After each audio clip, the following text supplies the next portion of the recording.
Hey everyone, Sean with Triggered Precision Machine here. Thanks for checking out the channel. Alright guys, so here we are with the final episode of the breakdown series. So I mentioned I was going to have a cool video for you guys today, and here it is. This is one rifle that I won't ever get rid of. I used this rifle as a duty weapon for a few years, used it in several sniper matches and PRS style competitions, and even though it's on the heavy side, I've taken it deer hunting with me with success. There's a lot to cover here, so this video is going to be a little bit longer than the previous one, so buckle up. And here in front of you guys, we have an Accuracy International AIAX. This is a post-2014 model with the quick change barrel system, which basically lets you swap out barrels to any short action cartridge that has the same case head diameter as a .308 Winchester. So that's going to be your 22-250, 243 Winchester, 6 and 6.5 Creedmoor, 260 Remington, and 338 Federal, and there's a whole bunch more that fit that category. It's a great system and provides amazing repeatability when changing the barrels. So before we get into it, it's worth taking a minute to go over a little bit of the history behind this rifle. Accuracy International is a British-based company with a pretty interesting history. The company started in the early 1980s, and shortly after that, they sold their first few rifles called the Precision Magazine, or the PM rifle, to the British Special Boat Service and Special Air Service. So it's important to note that ever since day one, these rifles were designed from the ground up as sniper rifles to operate in the worst of conditions. AI then followed up on the PM rifle a couple years later with a model called the L96A1, which had that classic AI thumbhole stock. Eventually, these rifles went on to win a contract and become the British Army standard issue sniper rifle. So then we fast forward to the early 1990s when AI released the Arctic Warfare, or AW rifle, which was in response to a request for rifles to operate in extreme cold weather conditions. Eventually, the L96A1 was phased out and the AW rifle took over. From there on, the AE rifle was released in the early 2000s, and this was aimed at the American law enforcement and the American precision shooting community. And this just happens to be a couple years before the company underwent some major restructuring to become what we see today.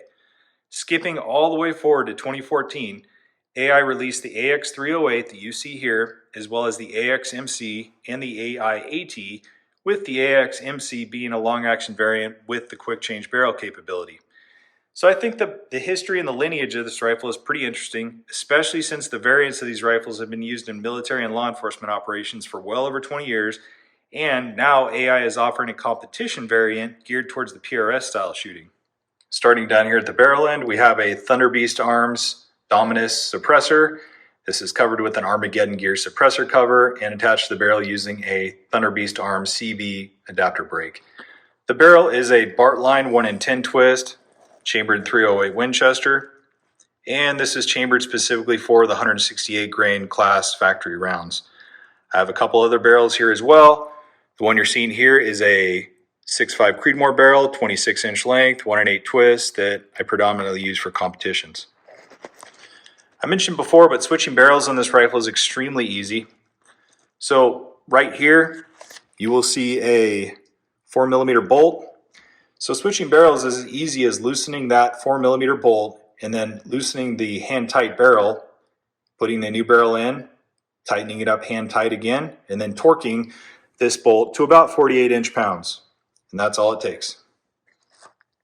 Moving to the rear, we have a 13-inch free float handguard with several attachment points along its length. So these resemble the old key mod system, but these are actually what AI calls their key lock system. And from what I can tell, it's basically a beefed up version of the key mod system, and it works much, much better. On top, we have a full-length Picatinny rail for clip-on night vision, and there's several different rails that can attach to the different sides of this forend for different accessories. So on the bottom, I have this nifty full-length Arca rail, and that's from Area 419. So this lets me attach a Arca rail compatible tripod or bipod at any point along that rail. Moving up top to the optic, I'm running a Tangent Theta Professional Marksman. This is in 5-25 by 56mm, mill-based with a Gen 3 XR reticle. The scope is hands down the nicest rifle optic I've ever looked through and really deserves its own episode. So it's mounted into a spur one-piece mount, and there is an Accuracy Speaks bubble level right here on the back side. It's important to note that the AI comes with 20 MOA of elevation built into this Picatinny rail also. And here we are at the heart of the rifle with that famous AI action. We have that swept bolt handle with the knob on the end that is absolutely unmistakable and part of the design and styling that has been retained throughout the years. This is a short action receiver that uses these AIAX 10-round magazines. A couple of years back, AI partnered with Extreme Shooting Products to develop a competition trigger. The trigger that comes with this rifle in its current variants is exceptional for military and law enforcement use. It's a 2-stage adjustable trigger with a crisp and clean break. I mentioned I started to use this rifle in some matches, so I did install one of these competition triggers, and I have it set to about 1 pound in a single stage configuration. It's just as good as the Jewel or the TriggerTech Diamond triggers I run in the rest of my rifles, and it has completely changed the capability of this rifle.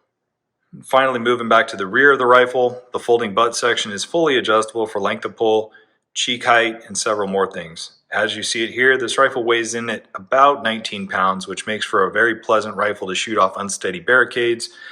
And it's very solid, does a good job of keeping the recoil down so you can spot your own hits or misses pretty easily, even with the 308 barrel installed. Just to wrap up a couple of the smaller things that I've added to this rifle, I have this 2-round holder right here from Short Action Precision. This just Velcro attaches to the side and gives me easy access to 2 more cartridges. And I'm also using their rifle sling. So this rifle is about 8 years old now and has just over 40,000 rounds through it with different barrels and calibers. I've read about a couple of these AI rifles still running strong with well over 100,000 rounds through them right now, which is just proof to how durable these things are. So here I have a couple of targets to show you with what kind of accuracy I see out of this rifle. So here's a target shot with the 6.5 Creedmoor barrel. That is 5 shots at 100 yards with the 147 grain ELD M bullet, and that's just over 1/4 inch. And here's with the current 308 barrel. So that's a cold bore and then a follow-up group of 4 rounds on the right.